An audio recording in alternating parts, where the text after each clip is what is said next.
Salut à tous et à toutes, c'est Aztekra et vous regardez New Mechanicum, merci. À l'occasion de la sortie du jeu Légion Imperialis, je vous propose une série de tutos de peinture pour peindre rapidement, facilement et efficacement vos figurines. Dans mes dernières vidéos, je vous ai présenté la peinture des Solar Auxilia et des Space Marines de la boîte de base Légion Imperialis. Aujourd'hui, j'ai enfin terminé la peinture de l'intégralité du contenu de la boîte, avec le petit bonus de la demi-compagnie World Eaters de la boîte Epic 40K de 97 que je vous ai présenté dans la vidéo précédente. Je vais vous présenter aujourd'hui ma méthode pour peindre rapidement, facilement et efficacement les deux titans de la boîte aux couleurs de la Legio Audax. La particularité de cette Legio, c'est qu'il n'aligne que des Warhound. Et comme j'ai déjà proposé du contenu pour les Legio Tempestus, Kritos et Magna, j'ai voulu changer un petit peu cette fois-ci. Comme d'habitude, j'ai puisé l'inspiration dans le bouquin Traitor Legio, sorti pour le jeu Adeptus Titanicus. Je ne sais pas s'il est encore disponible aujourd'hui. Pour commencer, j'ai soclé l'ensemble de mes figurines pour Légion Imperialis avec les mêmes méthodes que je vous ai présentées jusqu'à présent. L'idée, c'est de représenter un sol accidenté, recouvert de ruines et de débris, dans une zone de combat plutôt urbain avec quelques éléments de relief. J'ai fait une vidéo plus détaillée sur la façon de socler mes figurines, je vous invite à aller la consulter si ça vous intéresse. C'est important d'accorder un peu de temps à vos socles car ils permettent d'apporter un narratif et du contraste à l'ensemble de la figurine. Le socle ne doit pas non plus éclipser la figurine, mais il est vraiment important pour donner une cohérence visuelle à toute votre armée. En utilisant la même méthode de peinture et de modélisme sur l'ensemble des socles de votre armée, en fait on va renforcer l'impression d'unité, et ça même si les livrets, les schémas de couleurs seront différents selon vos figurines. Pour la sous-couche, je commence par une base de noir, suivie d'un zénithal de blanc, en l'occurrence du Chaos Black puis du Waiskar. Je ne l'ai pas fait pour ces figurines, mais pour gagner du temps, vous pouvez sous-coucher vos panneaux d'armure séparément, pour les laisser, en l'occurrence pour la Legio Audax, totalement noirs. Ça vous permettra de faire une étape de moins, on en reparlera un peu plus tard dans la vidéo. J'utilise des bombes citadelles couleur, même si n'importe quelle peinture du commerce peut convenir.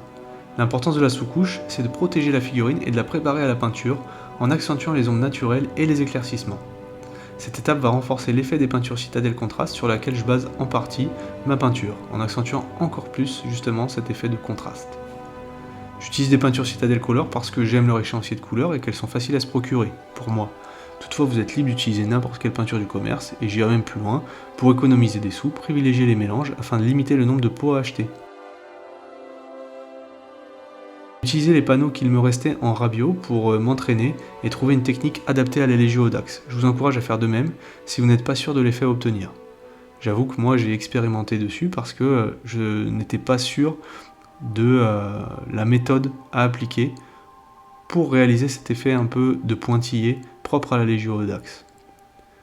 Enfin, j'ai aimanté les bras de mes titans afin de permettre plus de flexibilité dans l'élaboration d'une liste d'armées. Pour voir la méthode, n'hésitez pas à aller consulter ma vidéo sur le montage du contenu de la boîte Légion Imperialis. En vérité, pour ceux qui s'intéressent aux règles, j'aime beaucoup le combo lance-missile Swarmer et turbo laser. Ça permet de tirer profit, je trouve, de la portée des armes, tout en préservant au maximum vos Warhound. Et tout en restant efficace contre pas mal d'ennemis, y compris les autres titans. Mais bon, ça reste mon opinion, il existe plein de manières de les jouer, donc franchement ne vous prenez pas trop la tête avec l'équipement et assemblez-les comme bon vous semble. On va commencer par un lavis massif de Contrast Tigerborn. Dans un premier temps sur le socle, puis sur toutes les parties qui seront métalliques, notamment l'exosquelette, les armes, etc. C'est une étape assez longue, mais importante pour la suite. Donc armez-vous de patience et de votre pinceau le plus pourri, et ne vous inquiétez surtout pas si vous manquez de précision, on corrigera ça plus tard.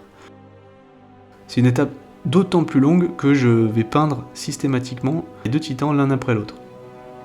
Ça permet de peindre à la chaîne, je trouve que finalement ça prend plus de temps au total forcément, mais on gagne un petit peu de temps parce qu'on gagne en aisance d'une figurine sur l'autre.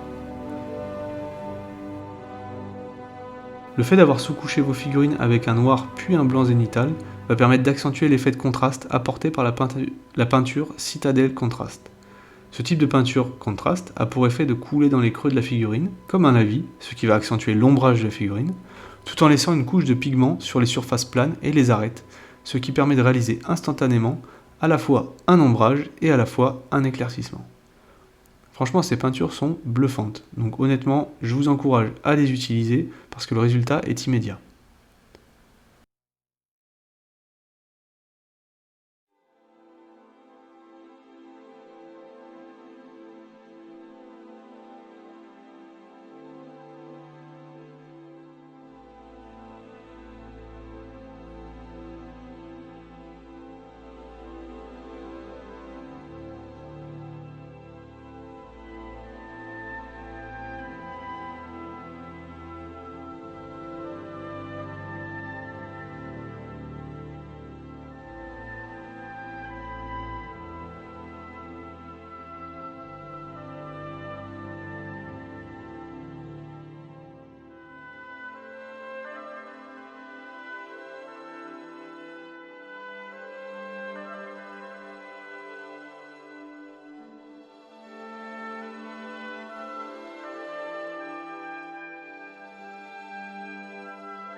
Peignez les bordures des panneaux qui seront dorés avec du base Retributor Armor. Ne vous prenez pas la tête, ne cherchez vraiment pas à être trop précis. D'ailleurs, pour vous montrer à quel point c'est pas nécessaire d'être précis et à quel point c'est pas grave si vous dépassez, j'ai utilisé un pinceau de taille moyenne sur le premier titan, puis un pinceau taille fin sur le second titan. Le résultat de cette étape sera forcément différent, je serai beaucoup moins précis sur le premier titan. Mais vous verrez que dès l'étape d'après, la précision en fait n'aura aucune importance parce qu'on va, dans tous les cas, recouvrir toutes les erreurs qui auraient pu être commises. Au passage, l'avantage des peintures bases, c'est qu'elles sont très concentrées en pigments, si bien que même sur une sous-couche claire comme le blanc, le pouvoir couvrant de la peinture sera plus élevé que sur une couleur de type layer.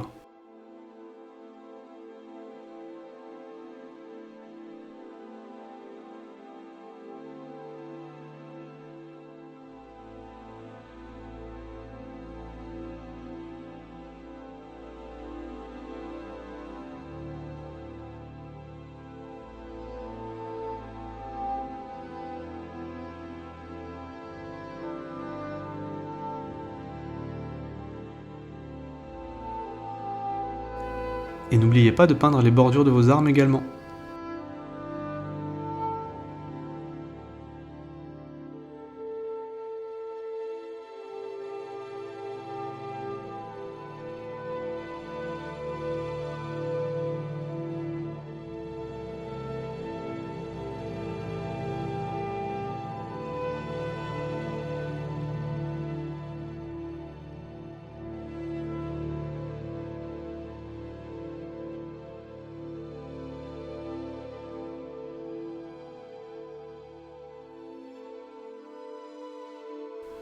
Pour l'étape suivante, on va passer du base Corvus Black sur les surfaces planes des panneaux. Cela va permettre d'effacer les erreurs qui auraient pu être commises dans les phases précédentes. C'est pour ça qu'on a commencé d'ailleurs par peindre les bordures avant de peindre le reste des panneaux. C'est plus facile dans cet ordre. Pour gagner encore plus de temps, je l'ai dit dans l'intro, on aurait pu ne pas coller les panneaux et les peindre à la bombe noire uniquement. Ça aurait permis de passer totalement cette étape. Mais bon, au moment où j'ai assemblé mes figurines, je n'étais pas encore fixé sur le schéma de couleur, et franchement, je trouve que ça prend pas tant de temps que ça de repeindre les panneaux en noir.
Brossez du base Leadbelcher sur l'ensemble de l'exosquelette et les parties métalliques.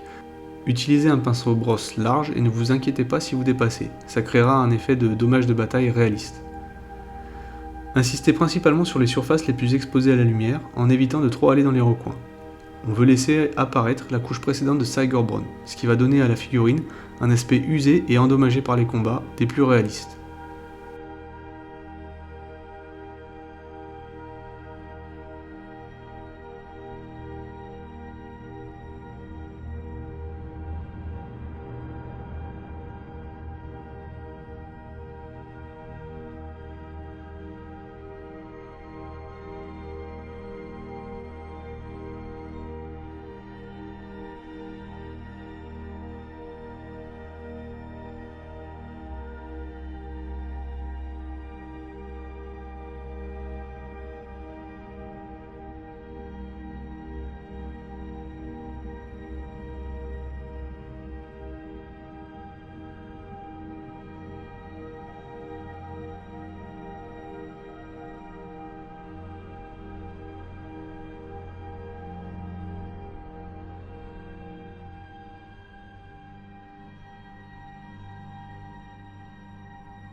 On poursuit avec l'étape la plus intéressante et la plus originale de la Legio Audax, le stippling de base Retributor Armor. L'intérêt, ça va être de créer un motif aléatoire sur les panneaux noirs. L'avantage, c'est que comme les bordures sont de la même couleur que le stippling, le base Retributor Armor, on n'a pas du tout besoin d'être précis. Et c'est pour ça que je vous conseille d'utiliser le pinceau le plus pourri qui soit, celui dont les poils partent dans tous les sens. Alternativement, vous pouvez utiliser une vieille brosse à dents, une éponge. L'objectif, c'est bien de faire un motif irrégulier doré qui laisse très largement apparaître la couche de base noire, tout en étant parfaitement visible par-dessus.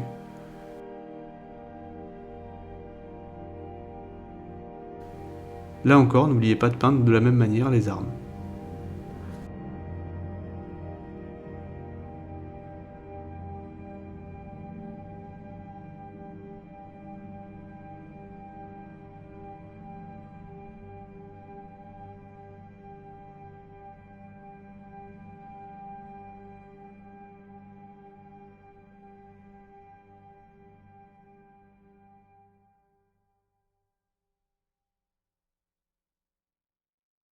L'étape précédente va venir prendre tout son sens avec celle qui vient, c'est-à-dire le lavis de contraste Flèche Tireurs Red. L'effet du combiné Retributor Armor puis contraste va faire ressortir le stippling en rouge vif tout en le fondant dans le noir des panneaux de l'armure. C'est un effet très subtil qui ajoute de la texture au panneau et qui est très fidèle, je trouve, à l'iconographie qui est proposée dans le livre Traitor Legio dont je vous parlais en intro. Franchement, je trouve ça super classe et très simple à réaliser. Moi, j'adore vraiment cette technique.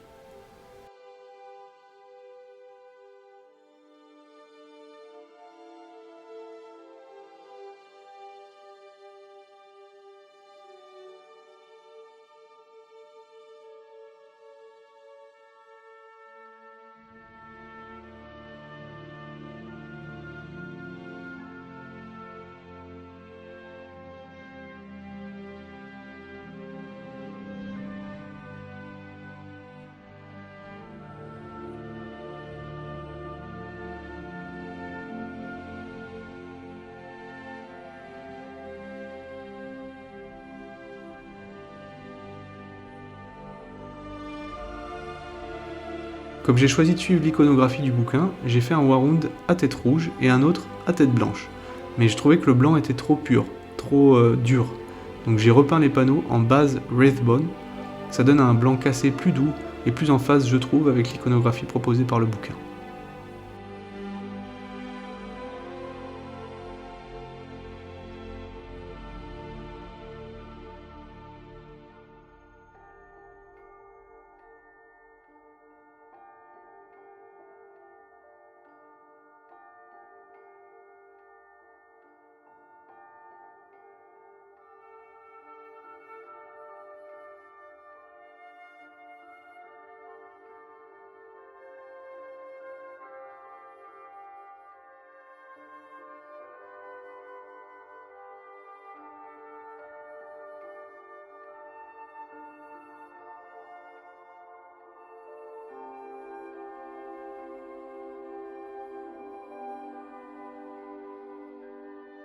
Réalisez un lavis intégral de Shade Agrax Earthshade. Ne soyez pas timide, vous pouvez y aller franchement sans vous préoccuper de dépasser. Mais essayez toutefois de suivre les bordures afin de ne pas trop en mettre sur les surfaces planes des panneaux d'armure. L'idée c'est de ne pas trop atténuer la couleur que l'on vient de construire avec le contraste et le base Retributor Armor. Le lavis intégral va permettre de lier les couleurs entre elles en atténuant notamment l'aspect trop vif des dorures. Il va se mettre dans les creux de la figurine pour renforcer les ombres naturelles et faire ressortir les détails. Il va conférer un aspect sale et huileux au métal et ajouter de la profondeur aux dorures. Attention juste à ne pas trop en mettre sur les parties repeintes en blanche, plasma, énergie, optique, et éviter que le lavis ne stagne dans le recoin.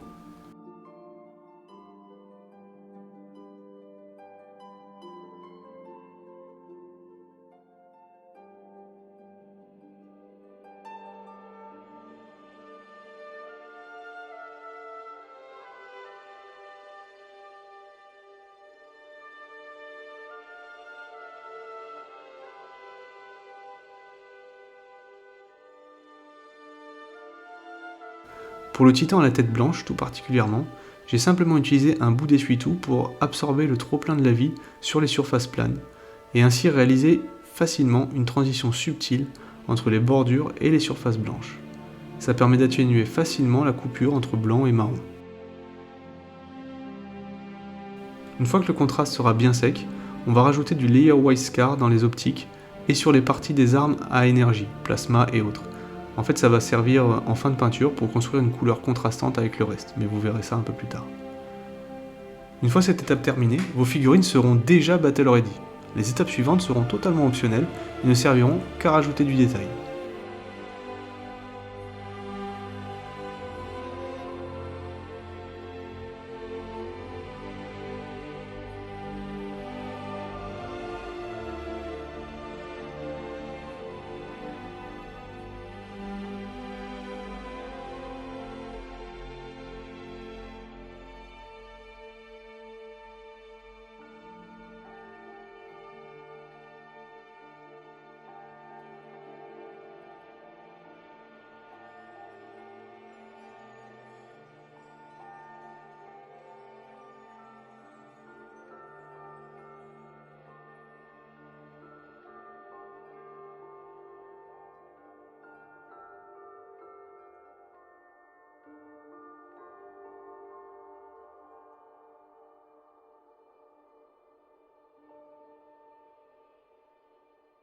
Si vous souhaitez aller plus loin dans le détail, et une fois que vos figurines seront bien sèches, on va réaliser quelques éclaircissements.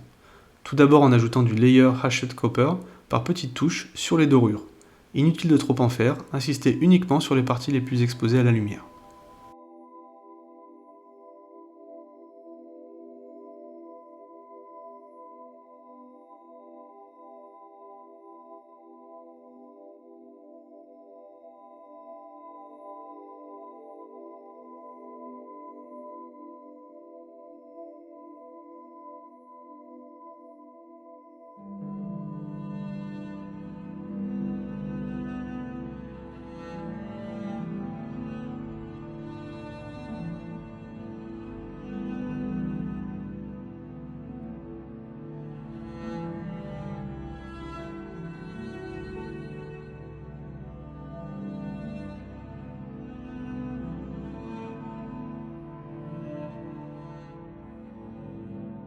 Éclaircissez les parties métalliques avec du layer Iron Breaker.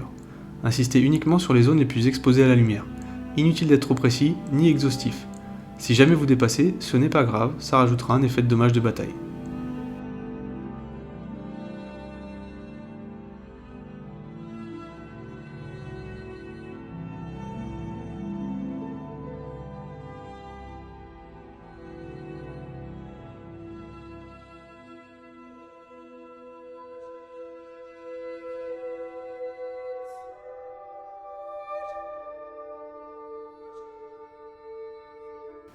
Appliquez une couche de Technical X-Ray Flame pour donner un effet luminescent facile à obtenir sur les armes à plasma, armes énergétiques, etc.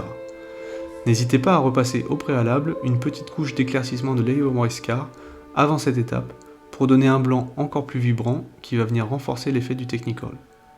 Ce sont ces petits éclaircissements qui vont apporter du contraste et du détail à l'ensemble de votre armée tout en renforçant sa cohérence visuelle. Puisque toutes les armes plasma, énergie, etc. seront en vert fluo, ça renforcera la cohérence de votre armée. Enfin, il nous restera à éclaircir les panneaux d'armure. Pour ça, on repasse un très léger stippling de base Retributor Armor. Là, j'insiste, le stippling doit vraiment être super léger et très focalisé uniquement sur les arêtes des panneaux les plus exposés à la lumière. N'en faites pas trop, sinon vous risquez de faire des pâtés et de gâcher en fait le travail précédent.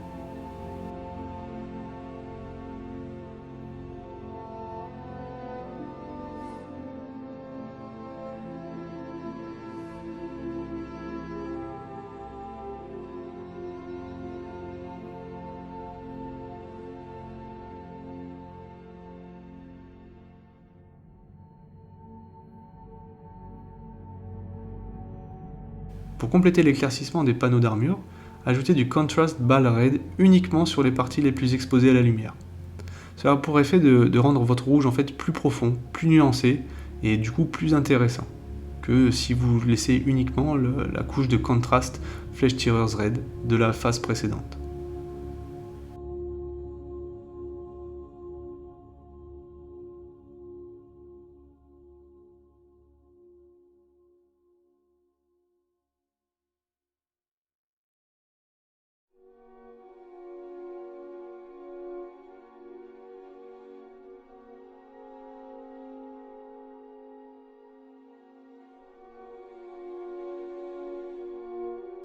Pour peindre rapidement les optiques, je vous propose deux méthodes super simples et que je trouve plutôt efficaces, pour le niveau de détail en tout cas qu'on recherche.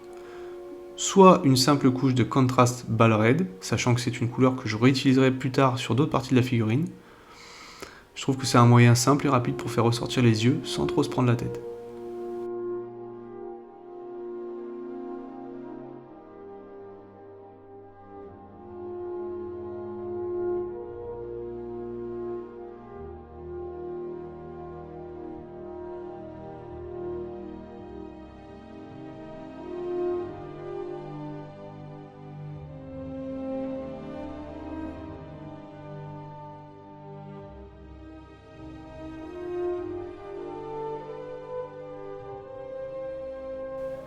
Ou alors, deuxième option que je vous propose, c'est une simple couche de contraste Magma Flame. Je trouve que ça marche encore mieux, mais c'est vrai aussi que ça implique d'acheter une peinture supplémentaire. Donc bon, là je vous laisse totalement libre de partir sur l'une ou l'autre des options. Les deux sont largement viables. Dans les deux cas, je trouve que c'est simple et efficace. Une fois que vous aurez terminé d'éclaircir vos figurines, il ne restera plus qu'à apporter un peu de détail à vos socles. J'utiliserai les mêmes techniques que dans mes autres vidéos. Commencez par brosser du Gorter Brown sur l'ensemble du socle. Le brossage va permettre de faire ressortir les détails du socle, la terre craquelée, les arêtes des rochers, etc. tout en apportant un peu de nuance à la couche de base de Cygor Brown.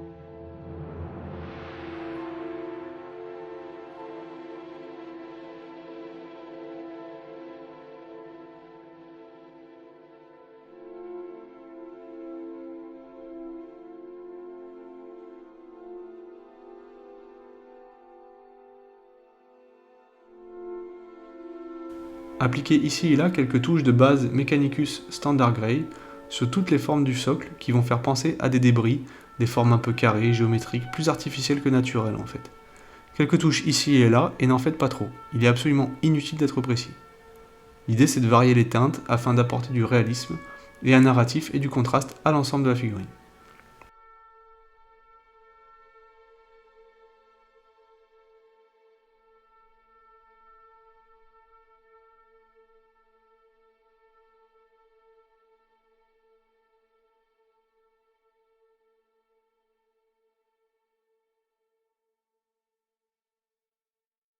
Brossez la terre avec cette fois-ci le Baneblade Brown, qui va donner une teinte plus claire et ajouter là encore du contraste au socle.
On repasse sur le béton avec cette fois-ci du Layer Down Stone. Brossez plus légèrement les parties précédemment brossées en gris sombre. On va apporter de l'éclaircissement au gris.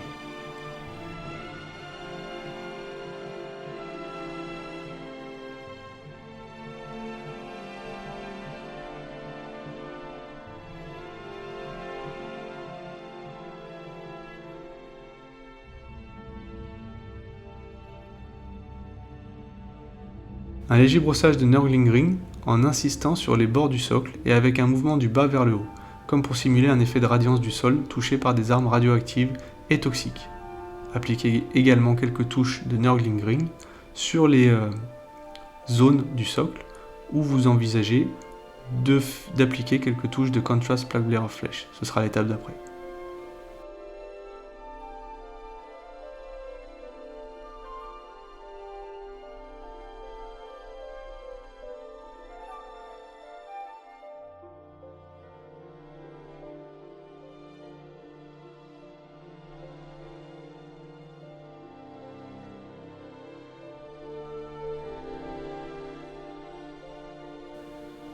Ajoutez quelques touches de Contrast Plague Blare of Flesh.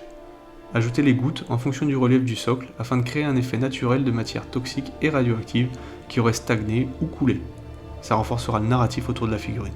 Elle se bat dans un sol boueux, une terre ravagée et radioactive néfaste, que je trouve particulièrement adapté aux champs de bataille du monde de Talarn sur lesquels mes armées sont supposées combattre.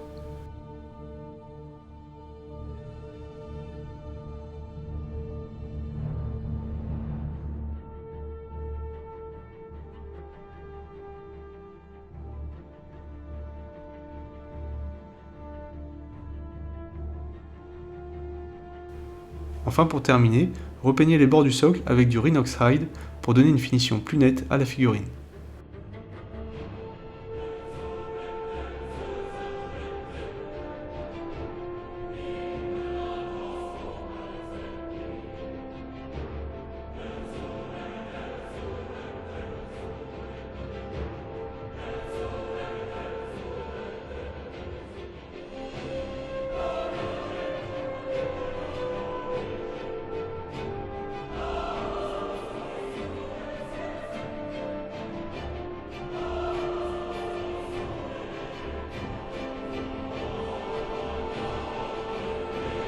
Et voilà, les deux titans de la boîte de base Legio Imperialis sont désormais peints aux couleurs des vils traîtres de la Legio Audax. Et avec eux, j'ai enfin terminé l'intégralité des figurines de la boîte.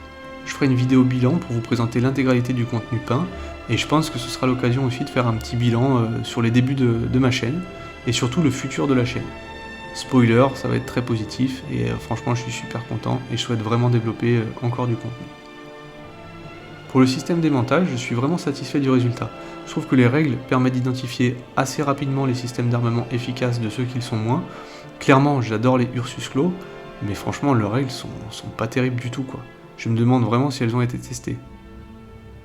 Mais malgré tout, je pense que ça vaut toujours le coup d'avoir tous ces bras et tous ces équipements sous la main, parce que connaissant Games, un jour ou l'autre, on n'est pas à l'abri qu'ils changent radicalement les règles. Et puis franchement, pour le fun, ça vaut le coup aussi de varier l'équipement, de pas toujours faire les mêmes armements. Ça vous donnera des parties plus intéressantes et plus variées. Parce que c'est vrai que c'est toujours intéressant de faire des parties avec des armées ultra optimisées. Mais bon, ça vaut le coup franchement de faire de temps en temps des parties un peu plus cool.